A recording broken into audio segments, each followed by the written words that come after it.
Hello, everyone. Welcome back to part 5, I think, of Deuteronomy. Welcome back. I hope everyone had a good week, and I hope everyone continues to have a good week this week, if you get what I'm saying.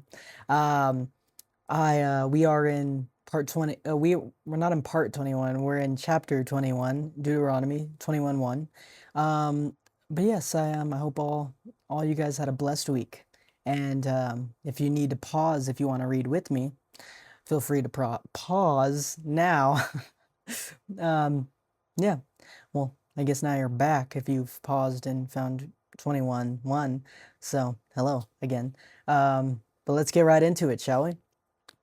21:1. The law concerning unsolved murder.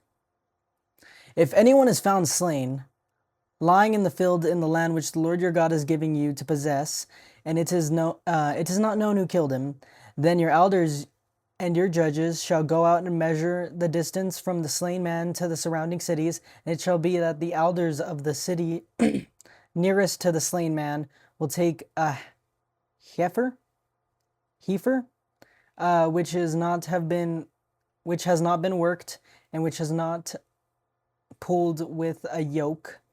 The elders of the city shall bring the heifer down to a valley with flowing water, which is neither plowed nor sown, and they shall break the heifer's neck there in the valley. Then the priests of the sons of Levi shall come near, for the Lord your God has chosen them to minister to him and to bless in the name of the Lord. By their word every controversy and every assault shall be settled. And all the elders of that city, sorry, I got something in my throat. And all the elders of that city nearest to the slain man shall wash their hands over the heifer, whose neck was broken in the valley.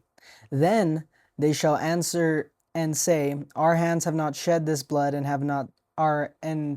nor have our eyes seen it. Provide atonement, O Lord, for your people Israel, whom have redeemed, and do not lay innocent blood to the charge of your people Israel. Atonement shall provide on the behalf of for the blood. So you shall put away the guilt of innocent blood from among you, and do what is right in the sight of the Lord. When you go out to war against your enemies, and the Lord your God delivers them into your hand, and you take them captive, and you see among the captives a beautiful woman, and desire her, and would take her for your wife, then you shall bring her home to your house, and she shall shave her head and trim her nails. She shall put off the clothes of her captivity, remain in your house, and mourn her father and her mother a full month. After that you may go in to her and be her husband, and she shall be your wife. It shall be, if you have no delight in her, you shall set her free, but you certainly shall not sell her for money. You shall not treat her brutally, because you have humbled her. If a man has two wives, one loved and the other unloved, and they have borne him children, both the loved and the unloved, and if the firstborn son is of her who is unloved, then it shall be, on the day that he bequeaths his possession to his sons, that he must not bestow his firstborn status on the son of the loved wife in the preference to the son of the unloved, the true firstborn.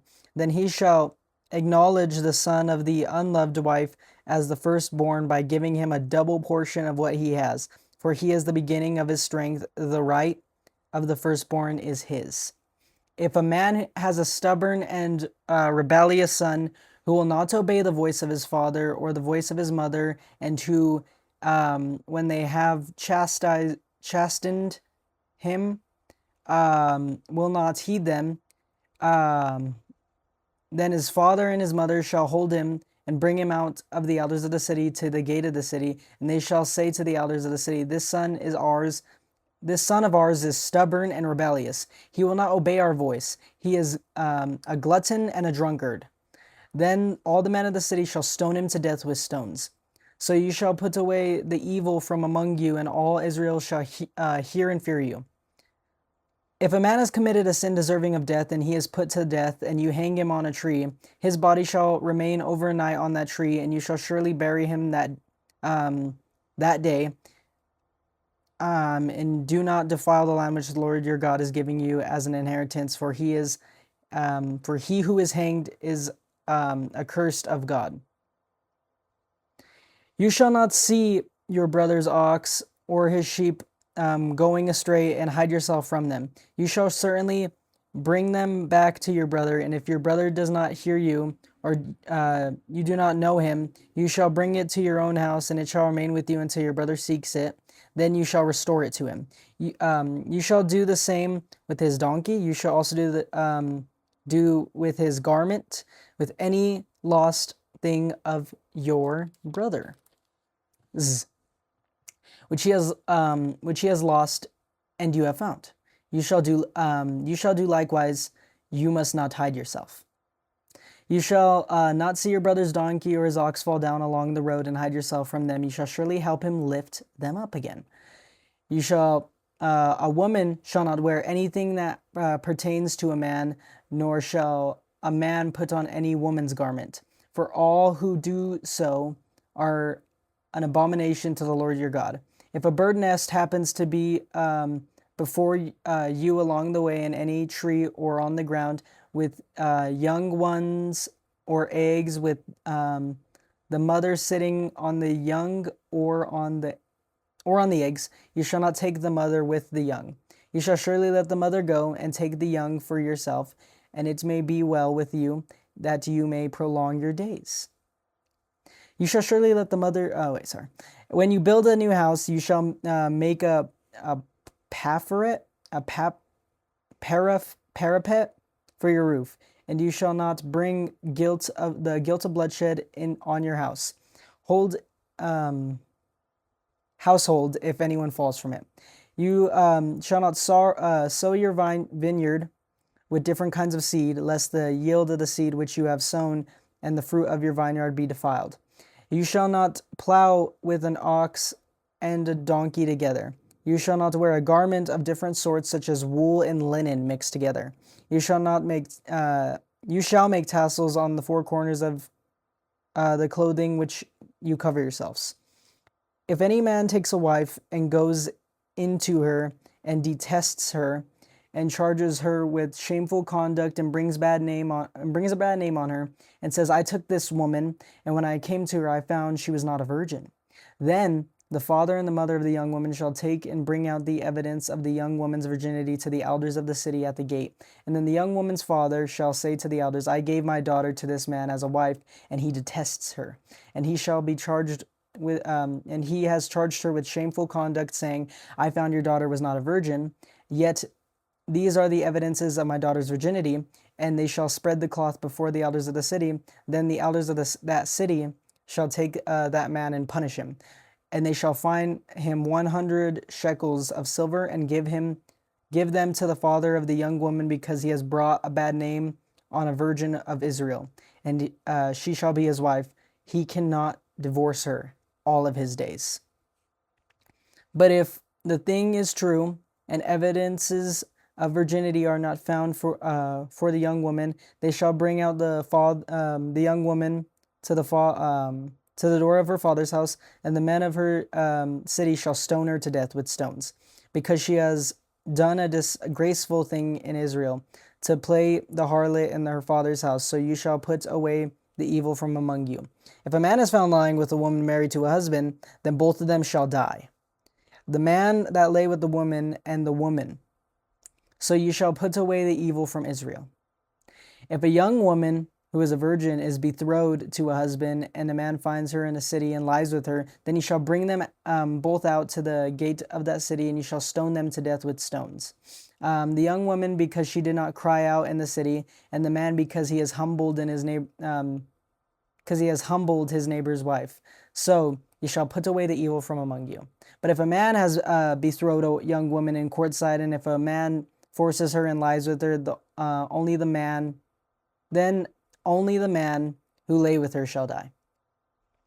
If you do nothing to the young woman, there is in the young woman no sin deserving of death.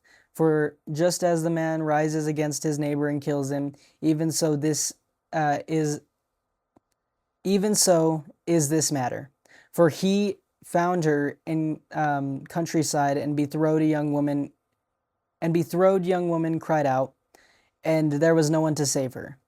If a man finds a young woman who is a virgin, who is not betrothed, and he seizes her and lies with her, and they are found out, then the man who lay with her shall give to the young woman's father 50 shekels of silver. Then she shall be his wife, because he has humbled her. He shall not be permitted to divorce her all of his days. A man who shall not take his father's wife, nor uncover his father's bed. 23. This is those who excluded from the congregation. He who is emasculated by crushing or mutilation shall not enter the assembly of the Lord. One of illegitimate birth shall not enter the assembly of the Lord. Not even to the 10th generation, none of his descendants shall enter the assembly of the Lord. An Amorite or a Moabite shall enter the assembly of the Lord. Even to the 10th generation, none of his descendants shall not enter, and his descendants shall, down to his 10th, shall, let me reread this. I'm trying to, never mind. An Amorite or a Moabite shall not enter the assembly of the Lord. Even to the 10th generation, none of his descendants shall enter the assembly of the Lord forever. Because they did not meet you with bread or water on the road, and when you came out of Egypt, and because they have hired against you Balaam the son of Beor from Pethor of Mesopotamia. Wow, I got that wrong. To curse you. Nevertheless, the Lord your God would not listen to Balaam, but the Lord your God has turned the curse into a blessing for you, because the Lord your God loves you. You shall not seek their peace nor their prosperity all your days forever. You shall not abhor an Edomite, for he is your brother, and you shall not abhor an Egyptian, because you were an alien in his land. The children of the 3rd generation born to them may enter the assembly of the Lord. When the army goes out against your enemies, then keep yourself from every wicked thing. If there was any man among you who becomes unclean by some occurrence in the night, then he shall go outside the camp, and he shall not come inside the camp. It shall be when the evening comes that he shall wash with water.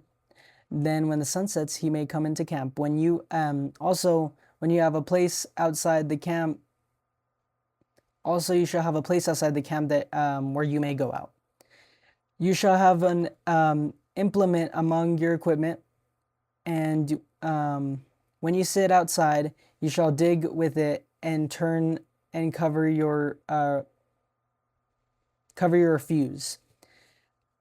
For the Lord your God walks in the midst of your camp to deliver you and give your enemies over to you. Therefore your camp shall be holy. He may see no unclean thing among you, and turn away from you. You shall not give back to his master the slave who has escaped from his master to you. He may dwell with you in your midst, in the place which he chooses, within one of your gates, where it seems best to him. You shall not oppress him. There shall be no ritual harlot of the daughters of Israel, or a perverted one of the sons of Israel. You shall not bring the wages of a harlot, or the price of a dog to the house of the Lord your God. For any vowed offering, both of these are an abomination to the Lord your God. You shall not charge interest to your brother, interest or money, or food, or anything that is lent out as at interest. To a foreigner you may charge interest, but to your brother you shall not charge interest, that the Lord your God may bless you in all which you set your hand in the land which you are entering to possess. When you make a vow to the Lord your God, you shall not delay to pay it, for the Lord your God will surely require it of you, and it would be a sin to you. But if you abstain from your vowing, and it shall not be a sin to you. But if that which has gone from your lips you shall keep and perform for your voluntary vow to the Lord your God, sorry, you have promised with your mouth. I'm getting all mumble jumbled today. It's so crazy. Sorry. When you come into your neighbor's vineyard, you may eat your fill of grapes at your pleasure, but you shall not put any in your container. When you come into your neighbor's standing grain, you may pluck the heads with your hand, but you shall not use a sickle for your neighbor's standing grain. 24.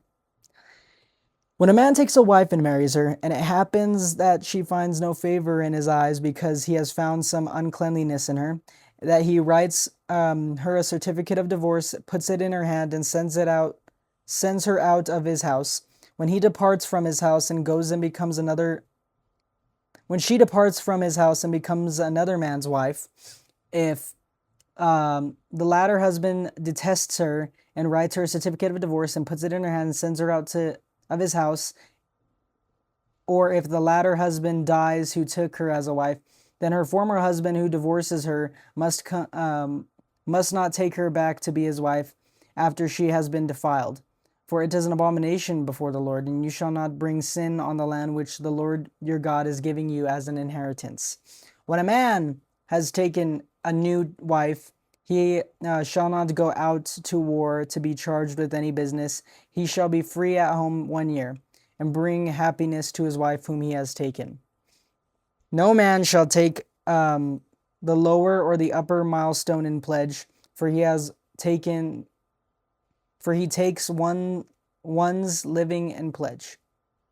If a man is found kidnapping any of his brethren or the children of Israel and mistreats him or sells him, then the kidnapper shall die. You shall put away the evil from among you. Take heed in an outbreak of leprosy.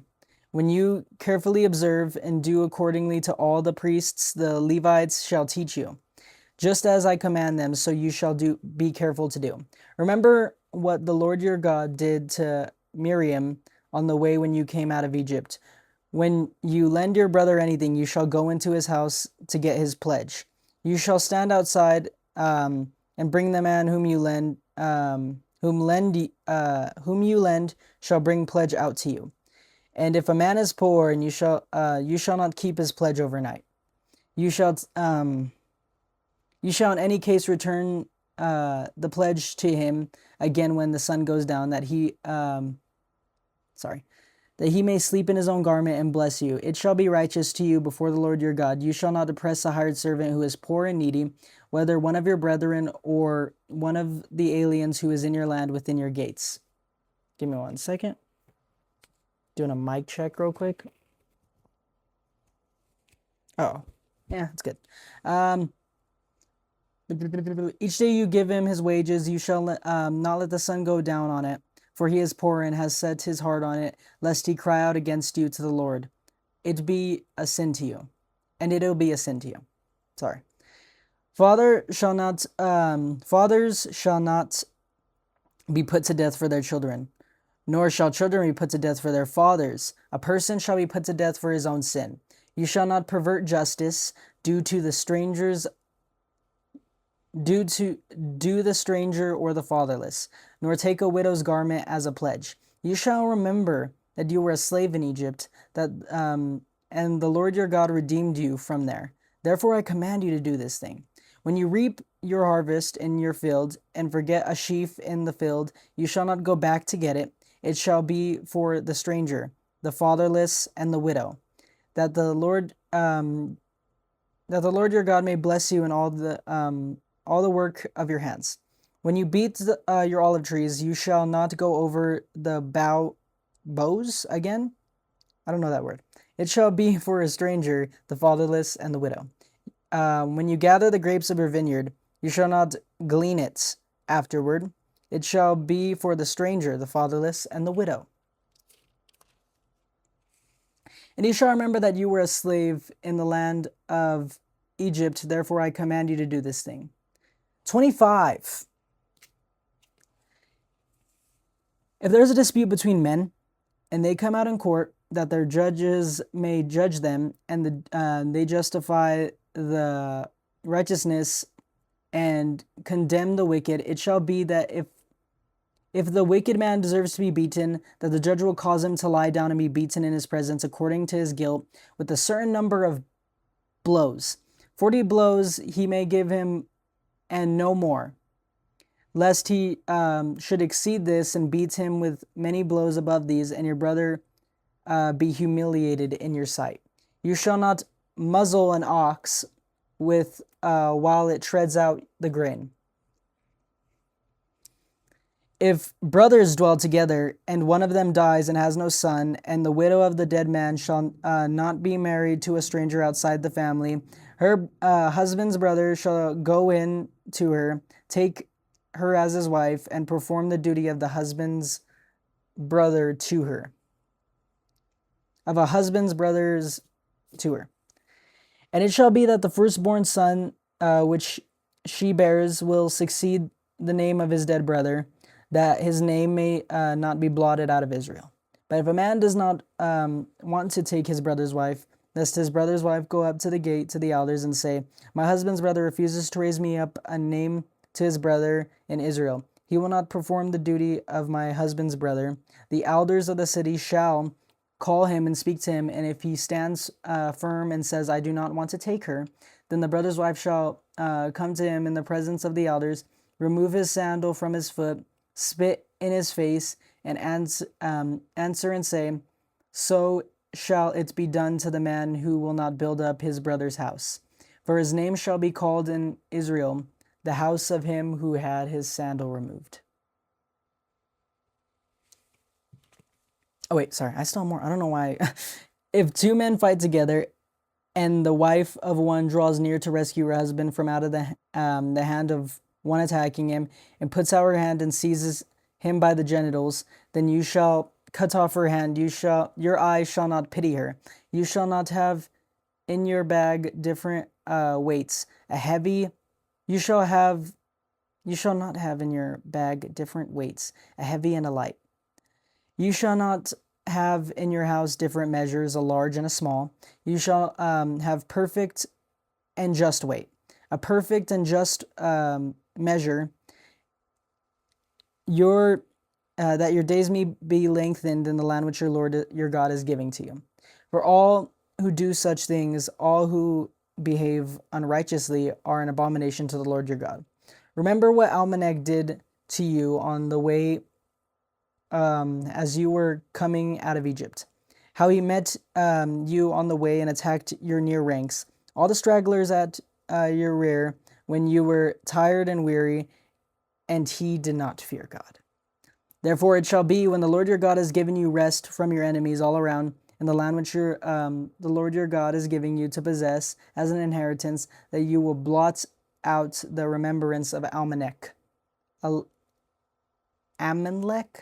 from under heaven. You shall not forget. And that is where we stop for today.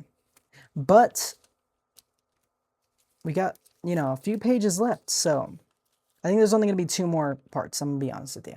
Because by the next part, I've gotten through 30. And I'm going to be honest with you, there's only 34. So 2 more parts. This will be a 6-parter. And I hope everyone had a good time watching this. If you have any questions, feel free to comment. If you want, you can like the video as well. If you like the video, or if you want to be nice, I don't know. But appreciate it either way. If this is your first time watching these videos, I have a ton more. Go ahead and go back, and if you want, go back and I go through Genesis, Leviticus, Exodus, Numbers, Deuteronomy, and that's where we're at now, is Deuteronomy. But we'll get to Joshua next. But I hope everyone has a blessed week. I had a good time reading this with you. And I can't wait to see you guys next week, and we'll get through 30. We'll get to 30. Yeah. All right. Later, Gator.